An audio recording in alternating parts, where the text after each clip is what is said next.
Hello दोस्तों, BSF model practice set 2 में जो है आप सभी का स्वागत है। चक्षु पब्लिकेशन से जो है मैं बीएसएफ का जो प्रैक्टिस सेट करा रहा हूं। तो चलते हैं हम लोग अपने हिंदी के पहले क्वेश्चन पे चलते हैं। पहला क्वेश्चन दिया हुआ है, निम्नलिखित किस शब्द की वर्तौनी सही नहीं है, हम लोग को बताना है कौन से शब्द का जो है वर्तौनी सही नहीं है, यही बताना है। ए में दिया है समंतलशील, बी में दिया है श्लिष्ट, सी में दिया है शाश्वत और डी में दिया है यावत जीवन। तो इसका जो सही आंसर होगा वो होगा ऑप्शन नंबर डी, यावत जीवन। चलते अगले क्वेश्चन नंबर 2 पे। गजानन शब्द में कौन सी संधि है, बताना है गजानन शब्द में जो है कौन सी संधि है।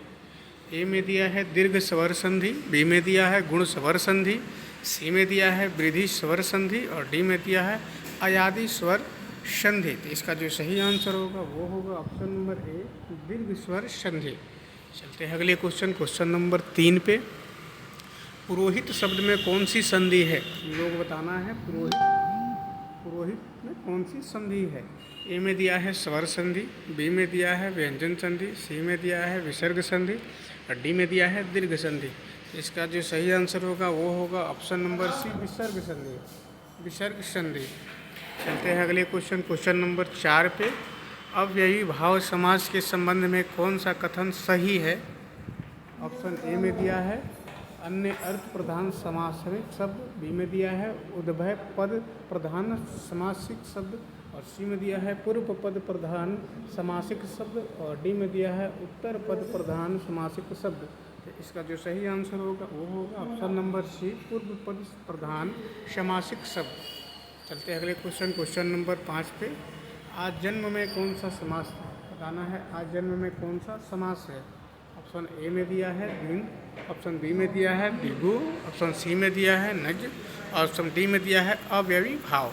तो इसका जो सही आंसर होगा वो होगा ऑप्शन नंबर डी, अव्ययी भाव। चलते हैं अगले क्वेश्चन नंबर 6 पे। भिक्षुक शब्द में किस प्रत्यय का उपयोग हुआ है। भिक्षुक शब्द में जो है किस प्रत्यय का उपयोग हुआ बताना है। ए में दिया है तदित्व, बी में दिया है कृत्य, सी में दिया है तद्वितीय विशेषण और डी में दिया है इनमें से कोई नहीं। इसका जो सही आंसर होगा वो होगा ऑप्शन नंबर बी, कृत्य। चलते हैं अगले क्वेश्चन नंबर 7 पे। 7 दिया हुआ अत्यंत शब्द में किस उपसर्ग का प्रयोग किया गया है, उपसर्ग का जो है प्रयोग किया गया बताना है। ए में दिया है अति, बी में दिया है अतः, सी में दिया है अतः और डी में दिया है अ। इसका जो सही आंसर होगा वो होगा ऑप्शन नंबर ए, अति शब्द का जो है प्रयोग किया गया है अत्यंत में। और क्वेश्चन नंबर 8 पे चलते हैं। क्या कारण है कि तुम यहाँ नहीं आते, इस वाक्य में कारण का किस रूप में प्रयोग हुआ है, हम लोगों को कारण बताना। ए में दिया है विशेषण, बी में दिया है क्रिया विशेषण, सी में दिया है सर्वनाम और डी में दिया है संज्ञा। तो इसका जो सही आंसर होगा वो होगा ऑप्शन नंबर डी, संज्ञा के रूप में जो है ये दर्शाया गया है। चलते हैं अगले क्वेश्चन नंबर 9 पे। आँख मारने का क्या अर्थ है, आँख मारना का क्या अर्थ है, इसका मुहावरा जो हम लोग बताना है। ए में दिया है आराम करना, बी में दिया है ऊँधना, सी में दिया है नज़रअंदाज करना और डी में दिया है इशारा करना। तो इसका जो सही आंसर होगा वो होगा ऑप्शन नंबर डी, इशारा करना। चलते हैं अगले क्वेश्चन नंबर 10 पे। नदी नाव संयोग का क्या अर्थ है, नदी नाव संयोग का क्या अर्थ है। ए में दिया है समान गुण वालों का मिलन, बी में दिया है विपरीत स्वभाव वाले का मिलन, सी में दिया है अल्प काल्पनिक संबंध और डी में दिया है शाश्वत संबंध। तो इसका जो सही आंसर होगा वो होगा ऑप्शन नंबर सी, अल्प काल्पनिक संबंध। चलते हैं अगले क्वेश्चन नंबर 11 पे। क्वेश्चन नंबर 11 पे चलते हैं। पीपर पात सरिस मन डोला, इस पद में किस अलंकार का उपयोग हुआ है। ए में दिया है उपमा, बी में दिया है वक्रोकृत, सी में दिया है सलेश और डी में दिया है अनुप्रास। तो इसका जो सही आंसर होगा वो होगा ऑप्शन नंबर ए, उपमा। चलते हैं अगले क्वेश्चन नंबर 12 पे। निम्नलिखित में से कौन सा शब्द फारसी है, फारसी शब्द हम लोग को बताना है इसमें से कौन सा है। ए में दिया है मुफ्त, बी में दिया है तरक्की, सी में दिया है सुराग, डी में दिया है बाल्टी। इसका जो सही आंसर होगा वो होगा ऑप्शन नंबर ए, मुफ्त। मुफ्त जो है फारसी शब्द है। चलते हैं अगले क्वेश्चन नंबर 13 पे। कालीन शब्द का उद्गम किस भाषा से है। कालीन शब्द का उद्गम किस भाषा से? ए में दिया है अरबी, बी में दिया है तुर्की, सी में दिया है फारसी, डी में दिया है पाली। इसका जो सही आंसर होगा वो होगा ऑप्शन नंबर बी, तुर्की। तुर्की से जो है कालीन शब्द का उद्गम है। चलते हैं अगले क्वेश्चन नंबर 14 पे। अंबर शब्द का विलोम है। अंबर शब्द का विलोम बताना है। ए में दिया है अवनी, बी में दिया है धरा, सी में दिया है पाताल और डी में दिया है सागर। तो इसका जो सही आंसर होगा वो होगा ऑप्शन नंबर सी, पाताल। चलते हैं अगले क्वेश्चन नंबर 15 पे। अभिराम शब्द का पर्याय है। अभिराम शब्द का पर्याय है। ए में दिया है सचल, बी में दिया है सलज, सी में दिया है निर्भीक और डी में दिया है सुंदर। तो इसका जो सही आंसर होगा वो होगा ऑप्शन नंबर डी, सुंदर। क्वेश्चन नंबर 16 से 20 जो है गद्यांश दिया है कि जो पढ़ के बनाना है। तो चलते हैं हम लोग कंप्यूटर के अपने पहले क्वेश्चन पे। कंप्यूटर के पहले क्वेश्चन पे चलते हैं। क्वेश्चन दिया हुआ है टेराबाइट मेमोरी। टेराबाइट मेमोरी जो है ए में दिया है 1024 गुणे 1024 बाइट्स, बी में दिया है 1024 गुणे 1024 गुणे 102 बाइट्स, सी में दिया है 1024 गुणे 1024 गुणे 1024 गुणे 1024 बाइट्स, डी में दिया है 1024 गुणे 1024 गुणे 1024 गुणे 1024 गुणे 1024 गुणे बाइट्स। तो इसका जो सही आंसर होगा वो होगा ऑप्शन नंबर सी, 4 टाइम 1024 गुणे बाइट्स जो है ये सही होगा। चलते हैं अगले क्वेश्चन नंबर 62 पे। 62 पे चलते हैं। एक फाइल जिसमें अपेक्षित रूप से अस्थायी डाटा रहता है। एक फाइल में जिसमें अपेक्षित रूप से अस्थायी डाटा रहता है उसको क्या कहा जाता है? बता। ए में दिया है रैंडम फाइल, बी में दिया है ट्रांजैक्शन फाइल, सी में दिया है मास्टर फाइल और डी में दिया है सीक्वेंशियल फाइल। तो इसका जो सही आंसर होगा वो होगा option number D, sequential file जो है उसको कहा जाता है। चलते हैं अगले क्वेश्चन नंबर 63 पे। एक पॉस मशीन हेतु निम्न में से क्या सही है? एक पॉस मशीन होता है। ए में दिया है मुद्रा रहित कलेक्शन लेन देन के लिए, बी में दिया है पॉइंट ऑफ सेल, सी में दिया है डिजिटल पेमेंट और डी में दिया है उपयुक्त में सभी। तो इसका जो सही आंसर होगा वो होगा ऑप्शन नंबर डी, उपयुक्त में सभी जो है ये सही है पॉस मशीन के लिए। चलते अगले क्वेश्चन नंबर 64 पे। निम्नलिखित में कौन सा प्रोग्राम एक सर्च इंजन नहीं है? सर्च इंजन बताना है। ए में दिया है ओपेरा, बी में दिया है विंग, सी में दिया है गूगल और डी में दिया है याहू।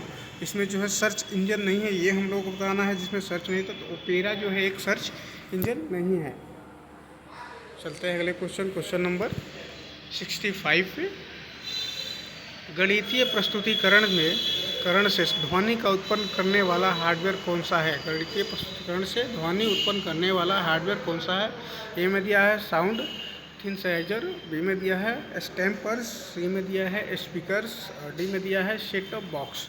इसका जो सही आंसर होगा वो होगा option number A, sound synthesiser. चलते हैं अगले क्वेश्चन नंबर 66 पे। MS वर्ड सॉफ्टवेयर में कितने प्रकार के पेज ओरिएंटेशन उपलब्ध हैं? ए में दिया है 1, बी में दिया है 2, सी में दिया है 3, डी में दिया है 5। इसका जो सही आंसर होगा वो होगा ऑप्शन नंबर 2 प्रकार के जो है ओरिएंटेशन रहते हैं। चलते अगले क्वेश्चन नंबर 67 पे। डैश में फ्रीक्वेंसी स्पेक्ट्रम को छोटे छोटे स्पेक्ट्रम में विभाजित किया जाता है और प्रत्येक उपयोगिता में बांट दिया जाता है। ए में दिया है TDMA, बी में दिया है CDMA और सी में दिया है FDMA, डी में दिया है FCMA। तो इसका जो सही आंसर होगा वो होगा ऑप्शन नंबर सी, FDMA। चलते अगले क्वेश्चन नंबर 68 पे। एनिमेशन क्या है? एनिमेशन क्या है हम लोग को बताना है। ए में दिया है चित्र बनाना, बी में दिया है स्थिर चित्रों को गति देना, सी में दिया है प्रिंट निकालना, डी में दिया है ग्राफ में चित्रों को बदलना। तो इसका जो सही आंसर होगा वो होगा ऑप्शन नंबर बी, स्थिर चित्रों में गति देना जो है एनिमेशन का काम होता है। चलते हैं अगले क्वेश्चन नंबर 69 पे।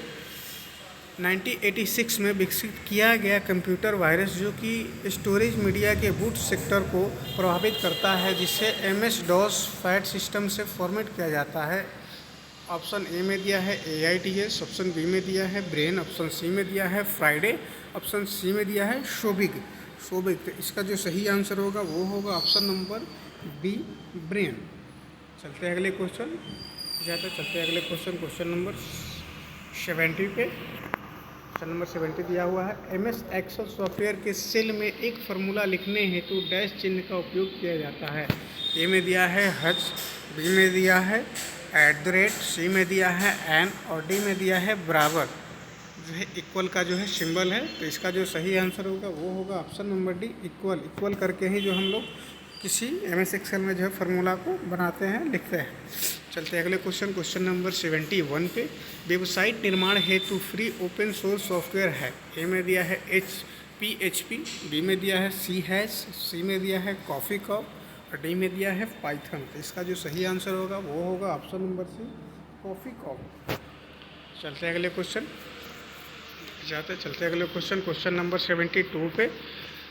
ब्राउजिंग वेबसाइट के लिए किस प्रोटोकॉल का उपयोग किया जाता है? ब्राउजिंग करने के लिए किस प्रोटोकॉल का उपयोग किया जाता है? ए में दिया है TCP, बी में दिया है HTTP, सी में दिया है FTP, डी में दिया है TFTP। तो इसका जो सही आंसर होगा वो होगा ऑप्शन नंबर बी HTTP जो है प्रोटोकॉल यूज़ किया जाता है ब्राउजिंग करने के लिए। चलते हैं अगले क्वेश्चन नंबर 73 पे। यह एक एंटीवायरस सॉफ्टवेयर नहीं है। एंटीवायरस सॉफ्टवेयर कौन सा नहीं है बताना। ए में दिया है क्विकहिल, बी में दिया है कॉस्परस्काई और सी में दिया है नॉर्टन और डी में दिया है पाइथन। तो इसका जो सही आंसर होगा वो होगा ऑप्शन नंबर डी पाइथन जो है वो एंटीवायरस सॉफ्टवेयर नहीं है, बाकी जो है वो है। चलते हैं अगले क्वेश्चन नंबर 74 पे। क्वेश्चन नंबर 74 पे। XT feature card digital camera के लिए मेमोरी कार्ड है। XT का क्या तात्पर्य है बताना है। ए में दिया है एक्स डिजिटल, बी में दिया है एक्सट्रीम डिजिटल, सी में दिया है एक्स्ट्रा डिजिटल, डी में दिया है इनमें से कोई नहीं। तो इसका जो सही आंसर होगा वो होगा option number B extreme digital. चलते हैं अगले क्वेश्चन नंबर 75 पे। थर्मल प्रिंटर में उपयोग होता है। ए में दिया है रिबन, बी में दिया है इंक स्याही, सी में दिया है पाउडर और डी में दिया है इनमें से कोई नहीं। इसका जो सही आंसर होगा वो होगा ऑप्शन नंबर डी इनमें से कोई भी नहीं जो है वो उपयोग होता है। चलते हैं अगले क्वेश्चन नंबर 76 पे। इंटरनेट IP एड्रेस को कहते हैं। ए में दिया है इंटरनेट पॉइंट, बी में दिया है इंटरनेट प्रोवाइडर, सी में दिया है इंटरनेट प्रोसीजर और डी में दिया है इंटरनेट प्रोटोकॉल। इसका जो सही आंसर होगा वो होगा option number B internet protocol. Internet protocol जो ही सही होगा। चलते अगले क्वेश्चन नंबर 77 पे। निम्नलिखित में से कौन से प्रिंटर से प्रिंट प्राप्त करने हेतु फोटोकॉपी तकनीक का उपयोग किया जाता है? ए में दिया है इंकजेट प्रिंटर, बी में दिया है लेजर प्रिंटर, सी में दिया है थर्मल प्रिंटर और डी में दिया है डॉट मैट्रिक्स प्रिंटर। तो इसका जो सही आंसर होगा वो होगा option number B laser printer के माध्यम से जो फोटोकॉपी का तकनीक उपयोग होता है। चलते हैं अगले क्वेश्चन नंबर 78 पे। USA की संस्था MIT ने 2016 से प्रिंट की गई नई तकनीक विकसित की है जिसे कहते हैं। ए में 4D प्रिंटिंग, बी में दिया है 3D प्रिंटिंग, सी में दिया है वेब प्रिंटिंग और डी में दिया है इनमें से कोई नहीं। तो इसका जो सही आंसर होगा वो होगा ऑप्शन नंबर ए 4D प्रिंटिंग। 3D प्रिंटिंग हम लोग देखे हैं, 4D प्रिंटिंग जो है अमेरिका में चलता है। चलते हैं अगले क्वेश्चन नंबर 79 पे। किस डिवाइस में डाटा का स्टोर करने के बाद उसमें परिवर्तन नहीं कर सकते हैं वह हटा नहीं सकते? ए में दिया है फ्लॉपी डिस्क, बी में दिया है हार्ड डिस्क, सी में दिया है CD-ROM, डी में दिया है टेप ड्राइव। इसका जो सही आंसर होगा वो होगा option number D tape drive में से जो है नहीं हटा सकते हैं। चलते हैं अगले क्वेश्चन नंबर 80 कंप्यूटर के लास्ट क्वेश्चन पे। निम्नलिखित में से कौन सा सॉफ्टवेयर एक free open source operating system software है? ए में दिया है जेनिक्स, बी में दिया है विंडोज 7, सी में दिया है MS ऑफिस और डी में दिया है उबंटू। तो इसका जो सही आंसर होगा वो होगा ऑप्शन नंबर डी उबंटू जो है वो फ्री ओपन सोर्स जो है वो ऑपरेटिंग सिस्टम सॉफ्टवेयर है। उबंटू जो है बहुत कम लोग ही इसको चला पाते हैं। मैंने भी बहुत बार प्रयास किया है, नहीं चल पाया। इसको चलाने के लिए आपको सीखना पड़ेगा।